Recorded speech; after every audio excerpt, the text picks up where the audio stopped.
श्री सत्यनारायण व्रत कथा का दूसरा अध्याय। सूत जी बोले, हे ऋषि, जिन्होंने सबसे पहले इस व्रत को किया था उसका इतिहास कहता हूँ, ध्यान से श्रवण करो। सुंदर काशीपुरी नगरी में एक अत्यंत गरीब ब्राह्मण रहता था। वह भूख और प्यास से विचलित पृथ्वी पर दर दर घूमता रहता था।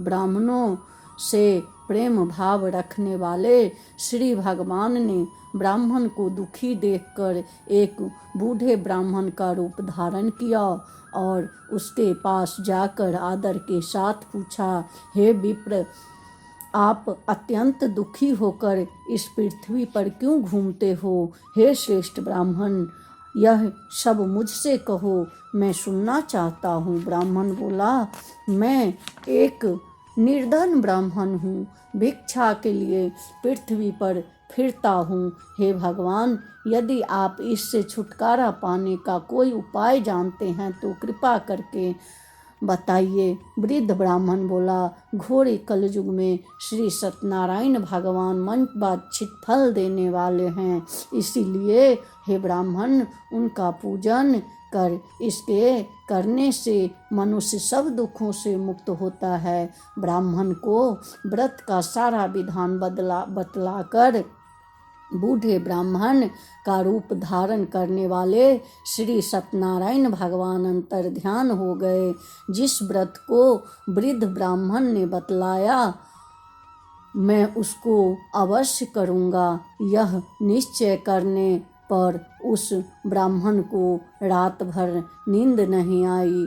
वह सवेरे जल्दी उठकर श्री सत्यनारायण के व्रत का निश्चय कर भिक्षा के लिए चल दिए। उस दिन उसको भिक्षा में बहुत सारा धन मिला, जिससे बांधवों के साथ उसने भगवान श्री सत्यनारायण का व्रत किया। इसके करने से वह ब्राह्मण सब दुखों से छुटकर अनेक प्रकार की संपत्तियों से युक्त हुआ। उस समय से वह ब्राह्मण हर मास व्रत करने लगा। इस तरह श्री सत्यनारायण भगवान के व्रत को जो शास्त्र विधि के अनुसार श्रद्धापूर्वक करेगा, वह सब पापों से छूटकर मोक्ष का प्राप्त करेगा। आगे जो मनुष्य पृथ्वी पर श्री सत्यनारायण व्रत करेगा, वह सब दुखों से छूट जाएगा। इस तरह नारद जी से श्री सत्यनारायण का कहा हुआ व्रत मैं तुमसे कहा। हे विप्र, मैं अब और क्या कहूँ, मुझसे कहे।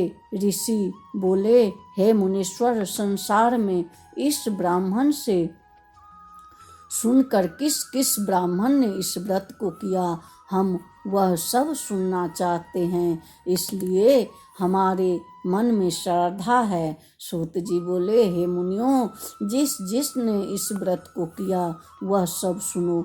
एक समय में एक ब्राह्मण धन और ऐश्वर्य के अनुसार बंधु बांधवों के साथ व्रत करने को तैयार हुआ। उसी समय एक लकड़ी बेचने वाला बूढ़ा आदमी आया और लकड़ियों को बाहर रखकर ब्राह्मण के मकान में गया।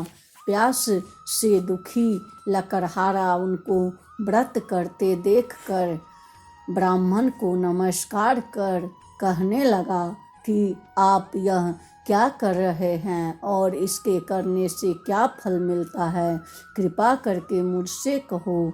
ब्राह्मण ने कहा, सब मनोकामनाओं को पूर्ण करने वाला यह श्री सत्यनारायण भगवान का व्रत है। इनकी कृपा से मेरी यहाँ धन धान्य आदि की वृद्धि हुई है। ब्राह्मणों से इस व्रत के बारे में जानकर लकड़हारा बहुत प्रसन्न हुआ। चरणामृत ले और प्रसाद खाने के बाद अपने घर को गया।